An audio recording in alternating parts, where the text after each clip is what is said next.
Hello friends, क्या हाल चाल? सब ठीक ठाक। मैं पीएम सर बायो वाला उदित फार्मेसी ऑनलाइन लर्निंग प्लेटफॉर्म में आपका स्वागत करता हूं। मैं फिर से आपके साथ origin of life and evolution के एमसीक्यू क्वेश्चन के साथ उपस्थित हुआ हूं। दोस्तों, मैं आपको ये बता दूं कि इस चैप्टर में हम लोग जो मोस्ट इंपोर्टेंट जो एमसीक्यू क्वेश्चन है उसी के बारे में अध्ययन करेंगे, जो आपके डी फार्म इंट्रेंस एग्जाम में पूछे जाएंगे, जिसकी पूछे जाने की संभावना क्या है, काफी ज्यादा है। चलिए शुरू करते हैं आज के इंपॉर्टेंट क्वेश्चन को। पहला क्वेश्चन कहता है कि जीवन का उद्भव हुआ है। तो आप सभी जानते हैं कि जब भी जीवन की उत्पत्ति जब हुई है, वो जीवन की उत्पत्ति कहाँ से हुई है जी? जल से हुई है।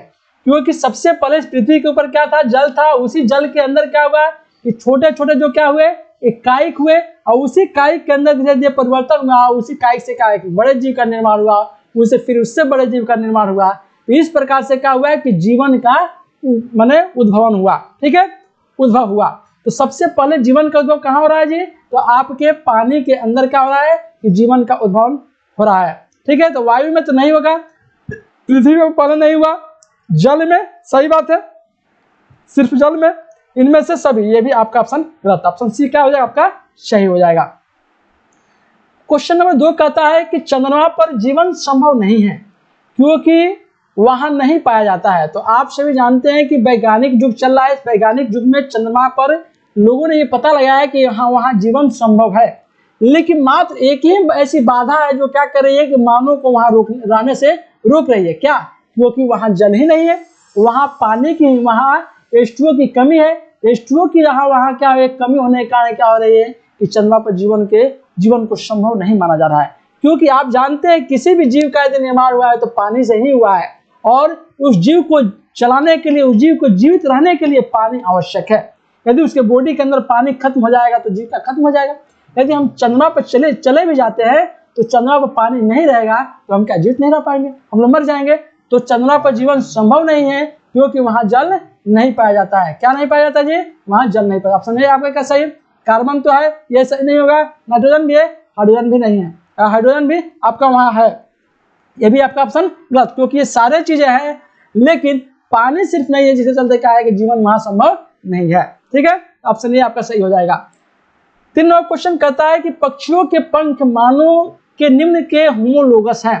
तो आपको मैंने बताया था कि मानव के जो अग्रपाद होते हैं, आगे के जो पाद होते हैं वो, और पक्षियों की जो अग्रभुजाएं होती है, दोनों क्या होते हैं? होमोलोगस होते हैं।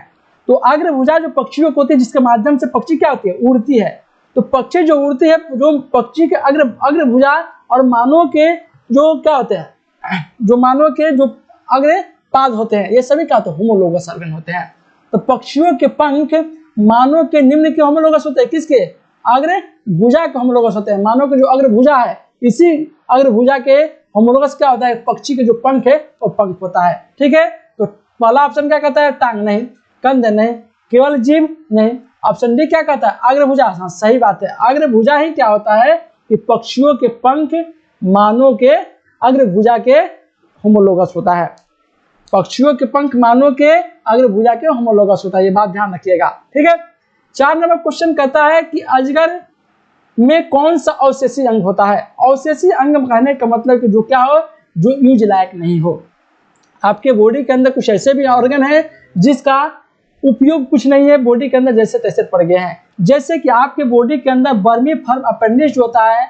वर्मीफॉर्म अपेंडिक्स क्या है? आपके बॉडी के अंदर क्या है? अवशेषी अंग है। इसका उपयोग कुछ भी बॉडी के अंदर नहीं है। इसको यदि बॉडी से काट कर भी हटा देते हैं तो इसका कुछ प्रभाव हमारे बॉडी के ऊपर क्या होना है? नहीं पड़ने वाला है।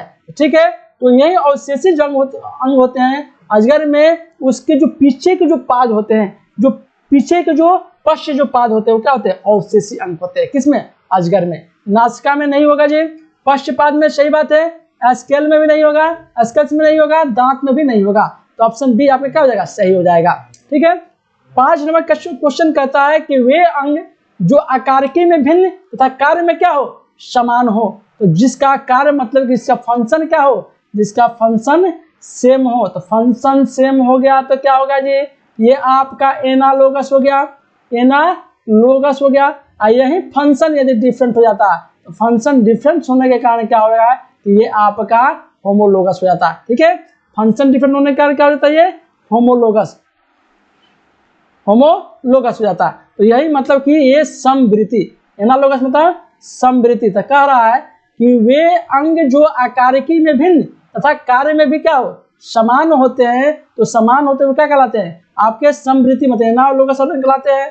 समजात नहीं होंगे, अवशेषी अंग भी नहीं होंगे, इनमें से कोई नहीं, ये भी आपका ऑप्शन गलत है। तो ऑप्शन बी आपका क्या होगा सही हो जाएगा कि जिसका जो कार्य में क्या होते हैं जो अंग समान होते हैं उसे क्या कहते हैं समवृत्ति अंग कहते हैं, एनालोगस ऑर्गन कहते हैं। ठीक है, छठा नंबर क्वेश्चन क्या कहता है, 6 नंबर क्वेश्चन कहता है कि मानव जाति के विकास का मुख्य स्थान है। तो मैंने सबसे पहले बताया था कि जो आपका अफ्रीका के अंदर जो पाया जाता था पहले, सबसे पहले मानव पाया गया और वहीं से मानव की सृष्टि की कल्पना हुई कि भाई मानव जाति भी है।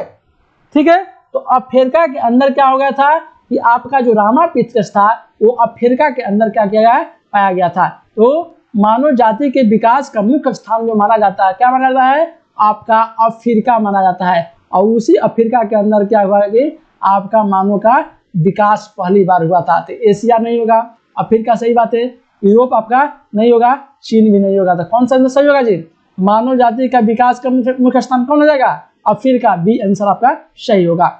7 में क्वेश्चन कहता है कि न्यूक्लियो प्रोटीन्स ने ही संभवतः प्रथम संकेत दिया था। देखिए किसी भी जीव का जो न्यूक्लियस है, मानते कोई ये एटम है, इस एटम के अंदर वाला जो पार्ट होता है स्ट्रॉन्गेस्ट जो पार्ट होता है वो क्या होता है न्यूक्लियस होता है। और वही न्यूक्लियस क्या करता है कि इसके सारे कैरेक्टर को कंटेन करके रखता है, अर्थात जीन को कंजर्व करके रखने का काम करता है। यही क्या करता है जीन को ट्रांसफर करने का भी काम करता है।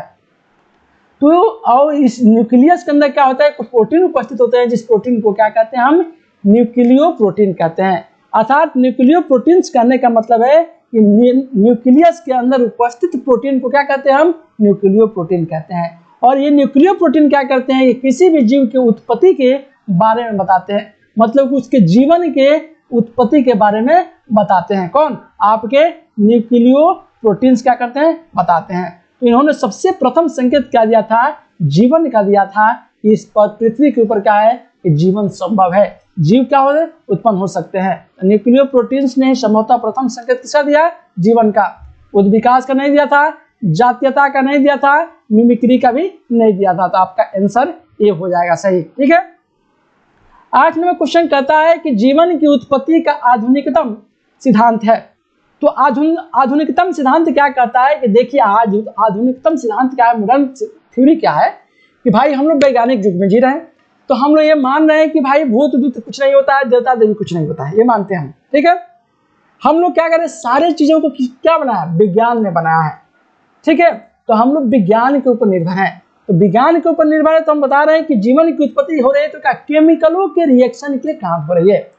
केमिकलों के अंदर रिएक्शन हुआ, रिएक्शन होने के कारण उनके अंदर परिवर्तन हुआ है, तो उसी के कारण क्या हुआ कि नए जीव की उत्पत्ति हुई, अर्थात जीवन की उत्पत्ति हुई। अर्थात इसको कह सकते हैं कि रासायनिक उद्विकासवाद कह सकते हैं, केमिकल इवोल्यूशन कह सकते हैं। तो क्वेश्चन कहता है कि जीवन की उत्पत्ति का आधुनिकतम सिद्धांत जीवोत्पत्तिवाद कहलाता है नहीं, अजीवोत्पत्तिवाद कहलाता है ये भी नहीं, देवीय शक्तिवाद कहलाता नहीं, रासायनिक उद्विकासवाद कहलाता है। हाँ ये बात सही है, ये रसायन के मिलने से क्या हुआ है कि चेंजिंग हुआ और उसी चेंजिंग के फलस्वरूप क्या हुआ है कि नए जीवों का फॉर्मेशन हुआ है, जो क्या कहते हैं हम रासायनिक उद्विकासवाद कहते हैं। ऑप्शन डी आपका क्या हो जाएगा सही हो जाएगा। 9 नंबर क्वेश्चन कहता है कि निम्न में से किस मानव ने सर्वप्रथम औजार बनाया। तो सबसे पहले ऑस्ट्रेलिया के मैदानों के अंदर जो ऑस्ट्रेलियोपिथेकस पाया गया था।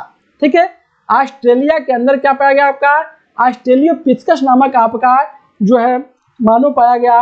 वही मानव ने सबसे पहले क्या किया कि औजार बनाया था, क्योंकि वहां पर बहुत सारे जंगल, वहां जो था बहुत सारे जो जंगली जो जीव थे उनसे सुरक्षा चाहिए थी।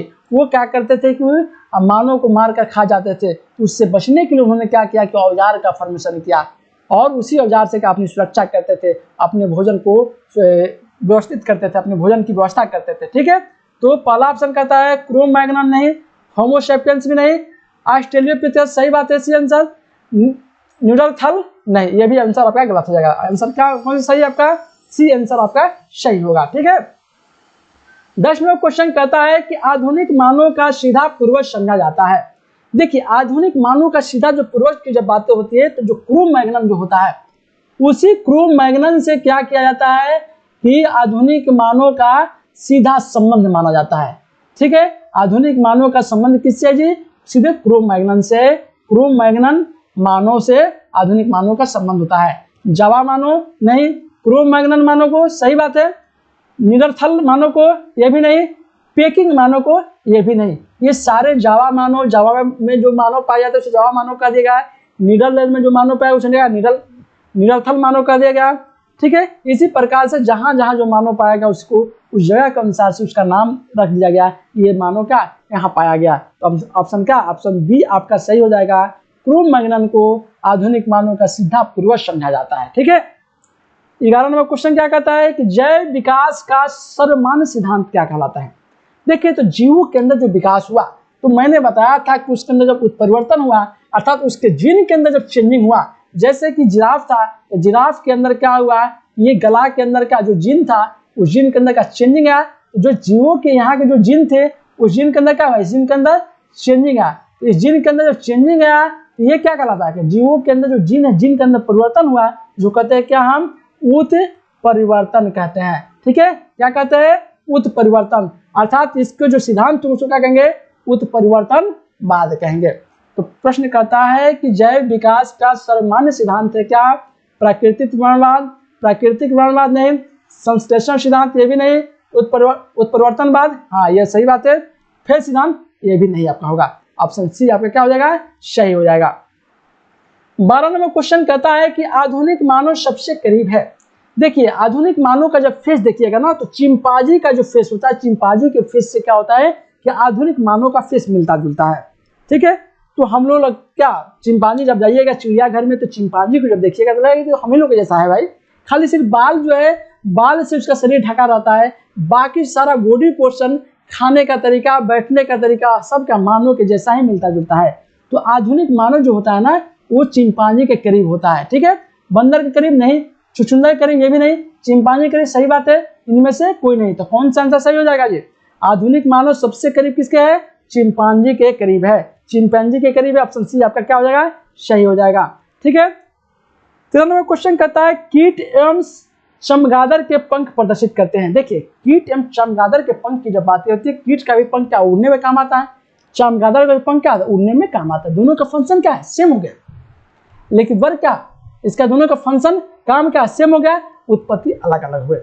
ठीक है, तो जिनका क्या हो, काम समान हो, उत्पत्ति अलग अलग, उसे क्या समरूप कहते हैं, समरूपता कहते हैं। तो पहला ऑप्शन क्या कहता है? समजातता, ये भी नहीं होगा। समरूपता सही बात है।